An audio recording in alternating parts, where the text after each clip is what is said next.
When you have long nails, this is actually tamarack log, which has been an arbor for almost 30 years, and then before that they were a fence of my parents for another 20 or 25 before that. So this wood is probably about 55 years old. It's held up surprisingly well for being outside the whole time.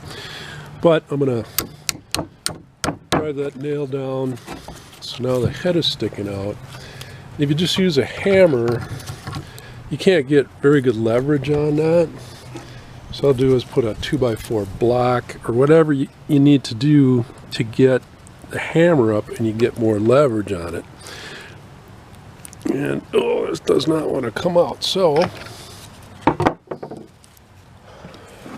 use a crowbar, pry bar, longer handle, more leverage, and it pulls right out.